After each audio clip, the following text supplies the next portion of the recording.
పదమయ గ్రంథం బైబిల్ గ్రంథం. దైవ సేవకుల పరిచర్యలో ఎల్లవేళలా తోడైన గ్రంథం. పుడమి రాజ్యాలు పతనమైన తిరుగులేనిది బైబిల్ గ్రంథం. బైబిల్ సమయం, బైబిల్ సమయం, బైబిల్ సమయం, బైబిల్ సమయం. ఆరంభం ఆరంభం ఆరంభం ఆరంభం. సువిశాల విశ్వ ఆరంభం, విశ్వమానవ జాతి ఆరంభం, విశ్వమానవ పతనారంభం, విశ్వాస జీవిత యుగారంభం, విశ్వాస వీరుల శుభారంభం, విశ్వాసకర్తగా దేవుని ప్రవచనారంభం, విశ్వమానవ పాప విమోచనారంభం. అదే ఆరంభాల గ్రంథం, ఆదికాండ గ్రంథం. రండి, కుటుంబ సమేతంగా వీక్షించండి. ప్రతిరోజు ఇదే సమయానికి ఆదికాండ గ్రంథ ధ్యానాలు. ఈరోజు ఈ కార్యక్రమాన్ని స్పాన్సర్ చేసిన వారు సిస్టర్ బడుగు హేమాదేవి గారు. వారు బాలాజీనగర్, ఆరిలోవా, విశాఖపట్నం డిస్టిక్ వాస్తవ్యులు. వారి మనవరాలు హెన్నా షైనీ బర్త్డే సందర్భంగా ఈ ప్రోగ్రాంని స్పాన్సర్ చేశారు. హెన్నా షైనీ తల్లిదండ్రులు హేమాదేవి గారి కుమార్తె సమత గారు, వారి అల్లుడు నాగార్జున గారు కొరకే, అదేవిధంగా హేమాదేవి గారి కుమారుడు జయప్రకాష్, కోడలు విక్టోరియా కొరకే, వారి సంతానం కొరకే ప్రత్యేకంగా ప్రార్థించమన్నారు. అదేవిధంగా హేమాదేవి గారి ఆరోగ్యం కొరకు ప్రార్థించమన్నారు. వారు చేసిన సహాయాన్ని బట్టి కోట్లాది ప్రజలు ఈ వాక్యాన్ని విని రక్షణ పొంది కుటుంబాలు కట్టబడి గొప్ప అవకాశాన్ని దయచేసినందుకు దేవుడు హేమాదేవి గారిని, వారి కుటుంబాన్ని, ప్రాముఖ్యంగా బర్త్డే జరుపుకున్న హ్యానా షైనీని, అదేవిధంగా సమత మరియు నాగార్జున గారి దంపతుల్ని, జయప్రకాష్, విక్టోరియా వారి సంతానం కొరకు ప్రత్యేకంగా ప్రార్థిస్తున్నాం. వారిని దీవించి ఆశీర్వదించునుగాక. దేవుడు వారికి ఇస్తున్న వాగ్దానం, నేను సాత్వికును దీన మనసు గలవాడును గనుక మీ మీద నా కాడి ఎత్తుకొని నా యొద్ద నేర్చుకొనుడి, అప్పుడు మీ ప్రాణములకు విశ్రాంతి దొరుకును. మత్తయి సువార్త 11వ అధ్యాయం 29వ వచనం. దేవుడు వారి జీవితాల్లో విశ్రాంతి దయచేయునుగాక. వారి జీవితాల్లోని హృదయవాంఛలు నెరవేర్చి వారు దేవుడికి సాక్షులుగా జీవించునుగాక. ఆమెన్.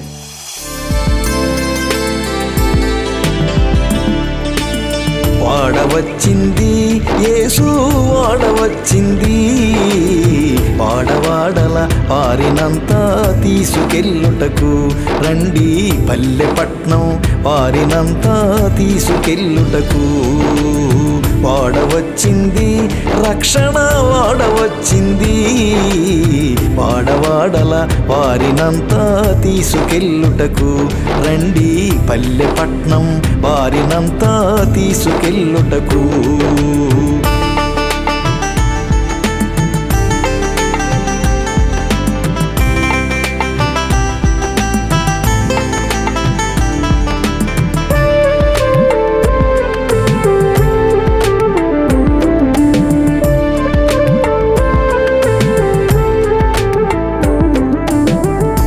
సమయం మిగిలేయున్నది, దిక్కులన్నీ లయమైపోవును. కొద్ది సమయం మిగిలేయున్నది, దిక్కులన్నీ లయమైపోవును. క్రొత్త భూమి ఆకాశములకు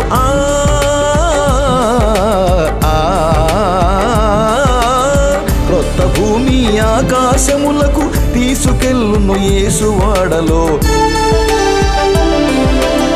వాడవచ్చింది యేసు, వాడవచ్చింది, వాడవాడల వారినంతా తీసుకెళ్ళుటకు రండి, పల్లెపట్నం వారినంతా తీసుకెళ్ళుటకు. Praise the Lord. సకాలానికి వచ్చిన మీ అందరికీ నా ప్రత్యేక వందనాలు. దేవుడు మిమ్మలను నిండారుగా దీవించునుగాక. నిండు హృదయంతో కృతజ్ఞతాస్తుతులతో ఈ రాత్రి ప్రభు యొక్క సాన్నిధ్యంలో చేరాం. ఆయన సురక్షితమైన భద్రత కలిగిన హస్తాల్లో మనను కాచి కాపాడరు. ఆ ప్రభు వారికి ఏమి చెల్లించి ఆయన రుణాన్ని తీర్చుకోగలం. మనకంటే శ్రేష్ఠులు, విద్యావంతులు, అందచందాలు కలిగిన వారు, ఆస్తిపరులు కాలగర్భంలో గతించిపోయారు. ఆయా అనారోగ్యాల మూలంగా, ప్రమాదాల మూలంగా చాలామంది మరణించారు. ప్రియులారా, వారికంటే గొప్పవారం కాదు.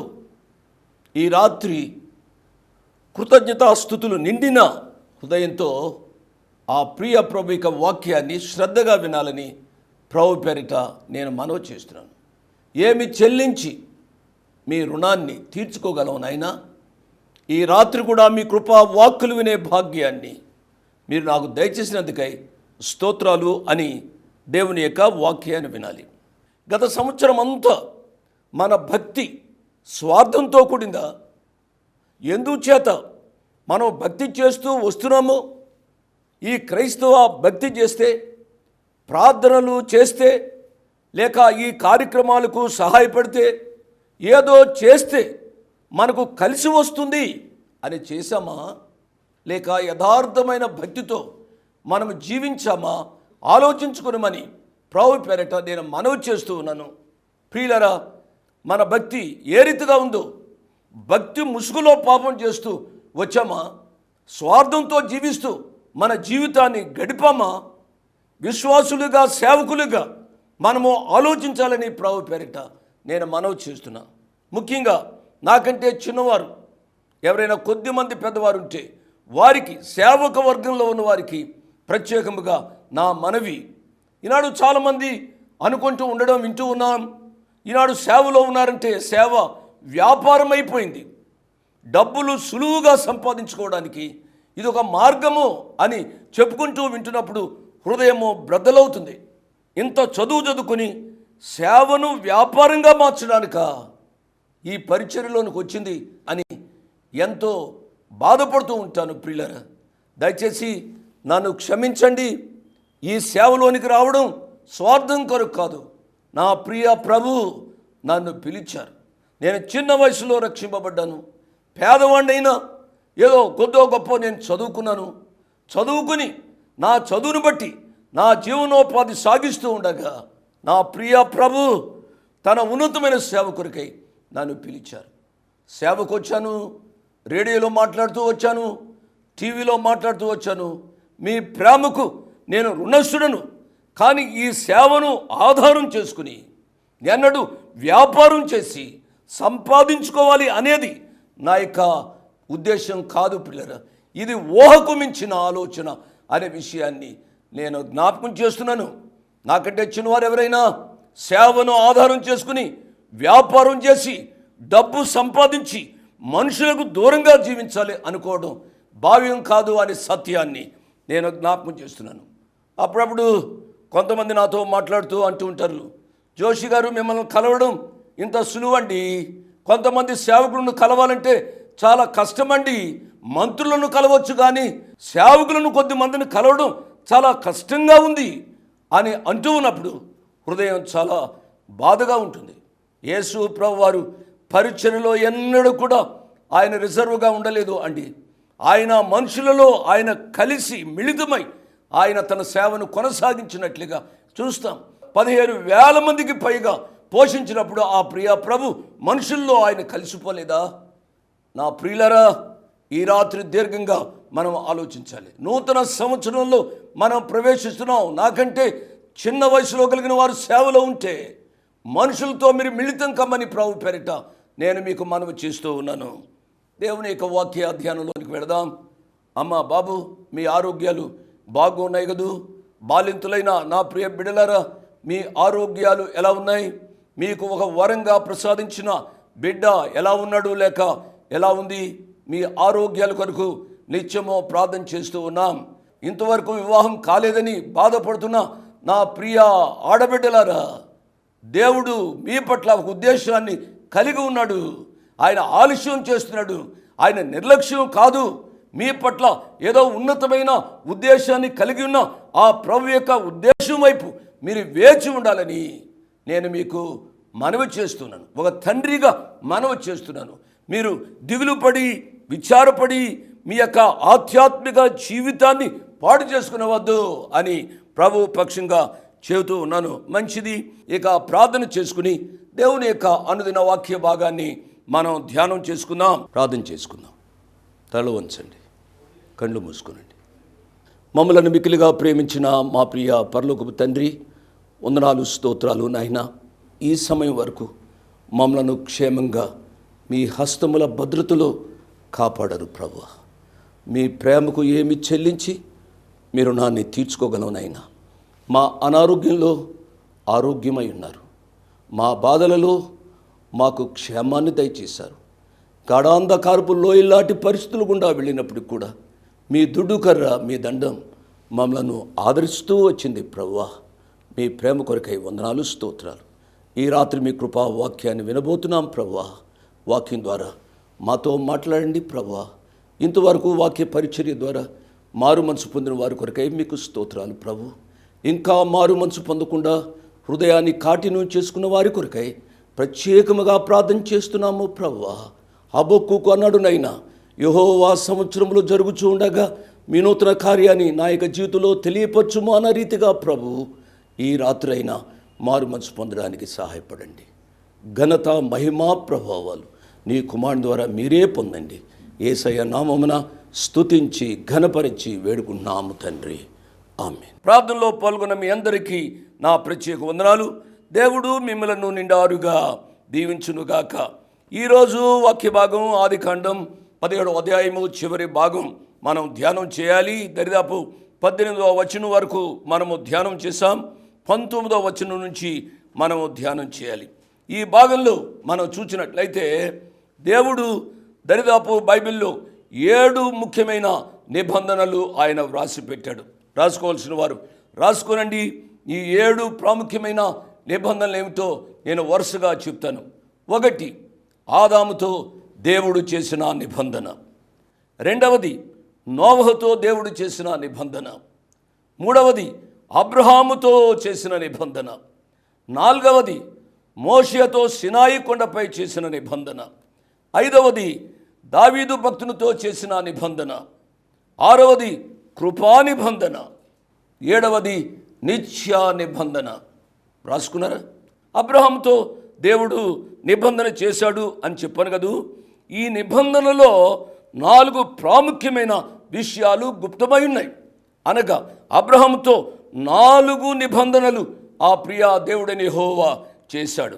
మొట్టమొదటిది ఏమిటి అనగా వాగ్దాన నిబంధన.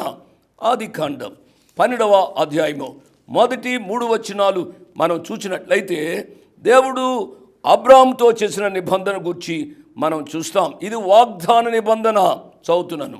యెహోవా అబ్రహాముతో అంటున్నాడు, నీవు లేచి నీ దేశము నుండి, నీ బంధువుల యొద్ద నుండి, నీ తండ్రి ఇంట నుండి బయలుదేరి నేను నీకు చూపించు దేశమునకు వెళ్ళుమో. నిన్ను గొప్ప జనముగా చేసి నిన్ను ఆశీర్వదించి నీ నామమును గొప్ప చేయుదును. నీవు ఆశీర్వాదముగా నుందువు. నిన్ను ఆశీర్వదించు వారిని ఆశీర్వదించెదను, నిన్ను దూషించు వారిని శపించెదను. భూమి యొక్క సమస్త వంశములు నీ యందు ఆశీర్వదించబడునని అబ్రాహాముతో చెప్పాను. ఎంత శ్రేష్టమైన వాగ్దానం అండి. ఈ వాగ్దానాన్ని గూర్చి పౌలు గారు గలతీ సంఘానికి వ్రాస్తూ ఈ రీతిగా చెప్పారు. గలతీలకు రాసిన పత్రిక 3వ అధ్యాయము 15వ వచనం నుండి నేను చదువుతున్నాను. సహోదరులారా, మనుష్య రీతిగా మాట్లాడుచున్నాను. మనుషుడు చేసిన ఒడంబడిక అయినను స్థిరపడిన తరువాత ఎవడును దాని కొట్టివేయడు, దానితో మరేమీ కలుపడు. జాగ్రత్తగా వినండి. అబ్రహామునకును అతని సంతానమునకును వాగ్దానములు చేయబడును. మనం ధ్యానం చేసేది వాగ్దాన నిబంధన. ఆయన అనేకులను గూర్చి అన్నట్టు సంతానములకును అని చెప్పక ఒకని గూర్చే అన్నట్టే నీ సంతానమునకును అనెను. ఆ సంతానము క్రీస్తు. నేను చెప్పినదేమనగా 430 సంవత్సరములైన తరువాత వచ్చిన ధర్మశాస్త్రము వాగ్దానమును నిరర్ధకము చేయనంతగా పూర్వమందు దేవుని చేత స్థిరపరిచిన నిబంధనను కొట్టివేయదు. ఇది అబ్రహాముతో దేవుడు చేసిన నిబంధన అనే విషయాన్ని జ్ఞాపకం చేస్తున్నాను. ఈ నిబంధన యేసు ప్రభువారందు విశ్వాసముంచుట ద్వారా మనము నీతిమంతులుగా తీర్చబడ్డాము అనే విషయాన్ని అర్థం చేసుకోవాలి. దీన్ని ఏమంటామనగా సార్వత్రిక నిబంధన. రాసుకోండి. ఈ సార్వత్రిక నిబంధన అబ్రహాముతో పాటుగా నూతన నిబంధన విశ్వాసులైన మనకు అది వర్తింపజేశాడు ఆ ప్రియ ప్రభు అనే సత్యాన్ని మనం అర్థం చేసుకోవాలి. రెండవది ఏమిటి అనగా ఇశ్రాయేలు ప్రజలతో చేసిన నిబంధన. అంటే అబ్రాహాము సంతతి వారు కనాను దేశమును స్వాధీనపరుచుకుందురు అనే వాగ్దానము దీంట్లో ఇమిడి ఉన్నది అనే సత్యాన్ని అర్థం చేసుకోవాలి. అదే ఆదికాండం 15వ అధ్యాయంలో చూసినట్లయితే ఈ రీతిగా వ్రాయబడి ఉంది. 18వ వచనం నుంచి చదువుతున్నాను. ఆ దినమందే యెహోవా ఐగుప్తు నది మొదలుకొని గొప్ప నది అయిన యూఫ్రటీసు నది వరకు ఈ దేశమును అనగా కెనీయులను, కనజీయులను, కద్మోనీయులను, హిత్తీయులను, పెరిజ్జీయులను, రెఫాయీలను, అమోరీయులను, కనానీయులను, గిర్గాషీయులను, ఎబీసీయులను నీ సంతానమునకిచ్చినానని అబ్రాముతో నిబంధన చేశాను. కాబట్టి ఇది ఇశ్రాయేలుతో చేసిన నిబంధనగా గుర్తుపెట్టుకోవాలి. అబ్రామునకు 4 నిబంధనలు చేశాడు అని చెప్పాను కదా. మొట్టమొదటి నిబంధన అది వాగ్దాన నిబంధన. రెండవది చూసినట్లయితే ఇశ్రాయేలు ప్రజలతో చేసిన నిబంధన. మూడవది చూసినట్లయితే అది సున్నతి నిబంధన. ఆదికాండం 17వ అధ్యాయము 7వ వచనము నుంచి 14వ వచనం వరకు మీరు చదవండి. ఇది కూడా ఇశ్రాయేలు ప్రజలకు చేసిన నిబంధన. ఒకటి శరీర సంబంధముగా అబ్రాహాము యొక్క సంతతికి ఇవ్వబడిన నిబంధన. పాత నిబంధనలో సున్నతి చేయబడాలి అని వ్రాయబడింది.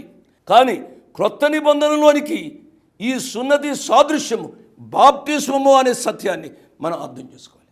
బాప్తిస్మము అనే దానిలో ఇమిడి ఉన్న గొప్ప సత్యం ఏమిటనగా రక్షింపబడిన వారు అనగా మారు మనసు పొందినవారు బాప్తిస్మం తీసుకోవాలి. బాప్తిస్మ అనుభవంలో మనము గ్రహించవలసింది ఏమిటనగా బాప్తిస్మ అనుభవంలో నీటిలో ముంచిన తదుపరి ముంచి ఆ రీతిగానే ఉంచక ఆ ముంచిన వ్యక్తిని పైకి లేపుతారు. ముంచడం అనేది యేసు ప్రభు యొక్క మరణానికి, లేవడం అనేది యేసు ప్రభు యొక్క పునరుద్ధానికి సాదృశ్యంగా ఉంది. సున్నతి నిబంధనలు ఈ సత్యము గుప్తమైంది అనే విషయాన్ని నేను జ్ఞాపకం చేస్తున్నాను. నాతోటి సేవకులకు ఈ సమయంలో గుర్తు చేసేది ఏమిటనగా బాప్తిస్మం అనేది ఒక ఆచారము కాదు, ఒక కుల పద్ధతి కాదు. ఫలానా వారు క్రైస్తవ కుటుంబంలో పుట్టారు కాబట్టి వారికి బాప్తిస్మం ఇవ్వాలి, పెండ్లి అవుతుంది కాబట్టి వారికి బాప్తిస్మం ఇవ్వాలి. బాప్తిస్మం అనేది అది ఆచారముగా ఉండకూడదు అనే విషయాన్ని జ్ఞాపకం చేస్తున్నాను.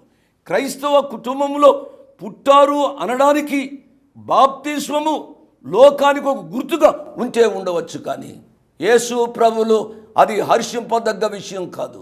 యేసు ప్రభు వారికి అది ఆమోదయోగ్యమైనది కాదు అనే విషయాన్ని నేను జ్ఞాపకం చేస్తున్నా.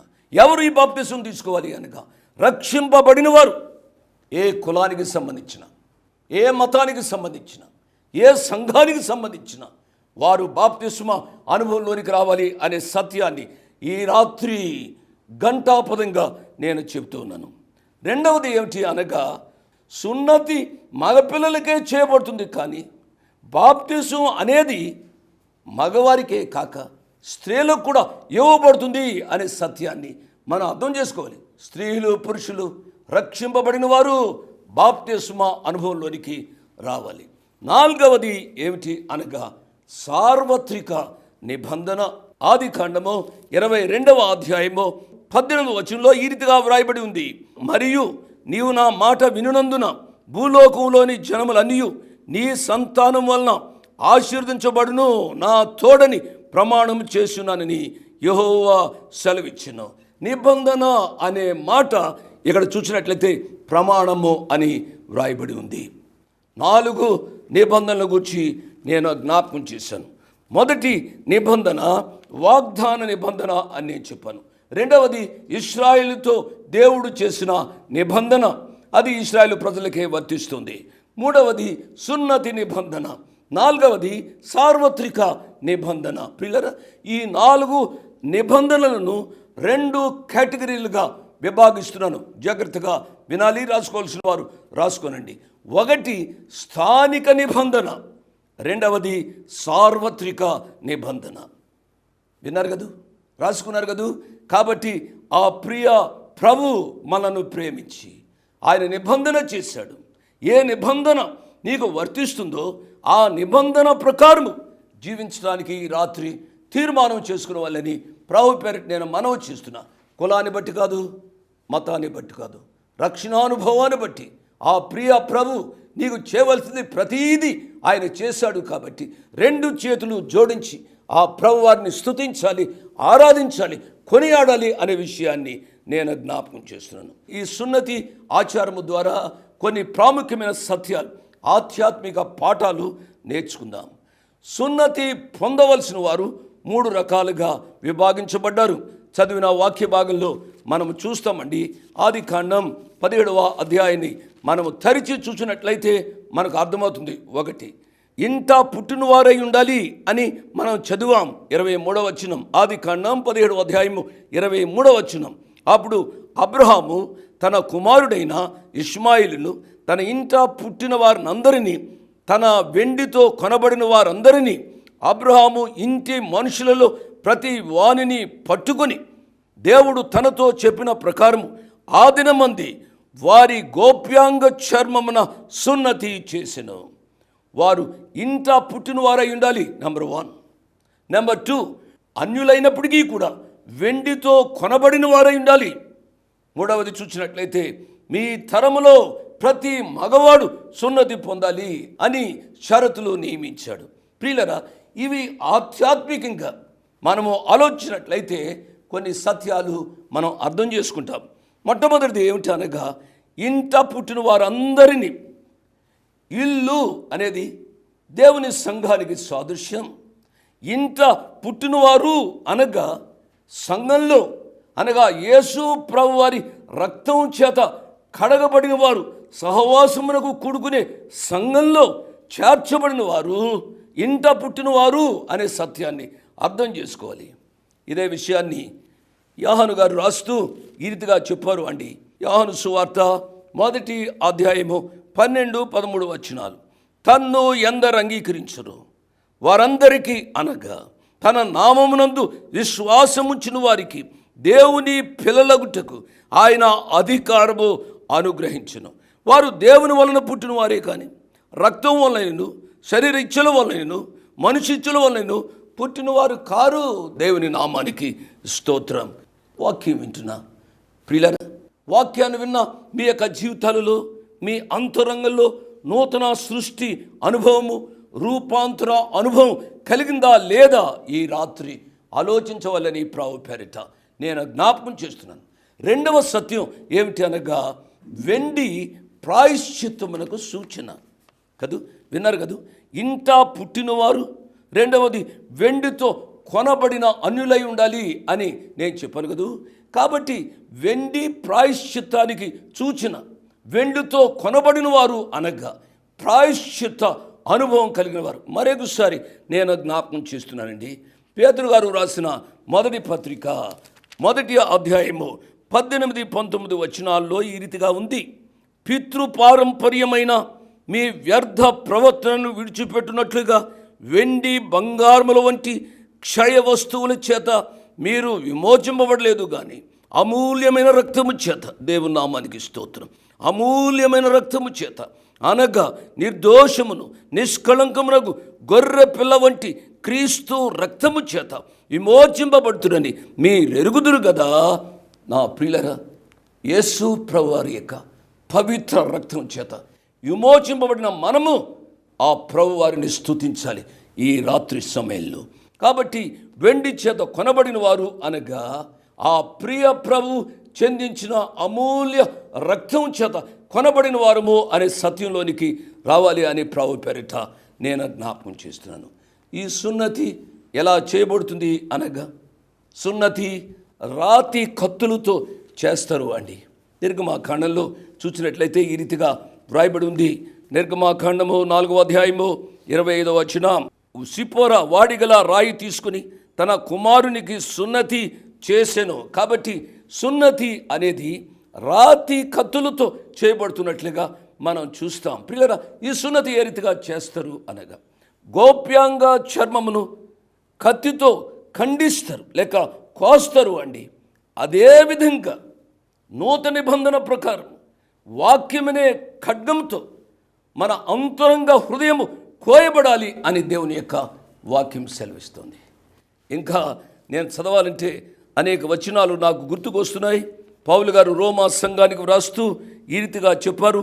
రోమిలకు రాసిన పత్రిక 2వ అధ్యాయము 28, 29 వచనాలు చదివి నేను ముగిస్తున్నాను. బాహ్యమునకు యూదుడైన వాడు యూదుడు కాడు, శరీరమందు బాహ్యమైన సున్నతి కాదు, అయితే అంతరంగమందు యూదుడైన వాడే యూదుడు.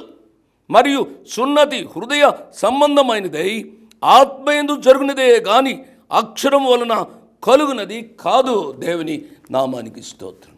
అంతరంగ శుద్ధి, అంతరంగ హృదయము కోయబడాలి అని దేవుని యొక్క వాక్యము సెలవిస్తోంది. నేను ముగిస్తున్నాను ప్రియులరా. సున్నతి అనే ఈ బాహ్య ఆచారము విశ్వాసులకు ప్రాముఖ్యమైనది కాదు.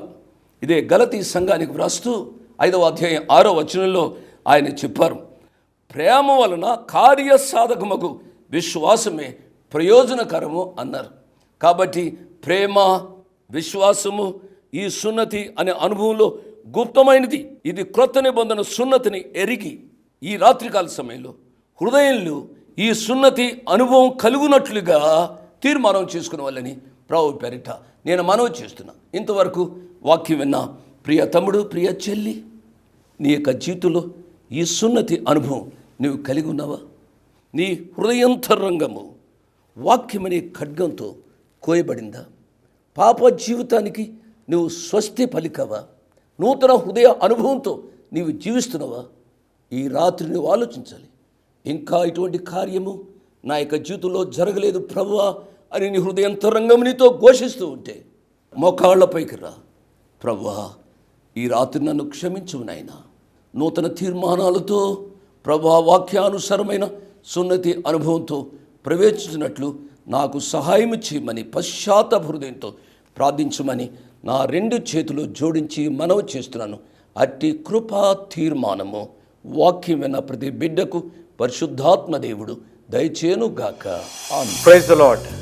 మీ ముందుకు రావడానికి ఒక ప్రాముఖ్యమైన కారణం, మేము ఈ టీవీ పరిచర్యని ఎందుకు ప్రారంభించాం, ప్రాముఖ్యంగా తండ్రి అయిన నాన్నగారు జోష్ అన్నగారు ఎందుకు ప్రారంభించారు అనేది వారి మాటల్లోనే విందాం.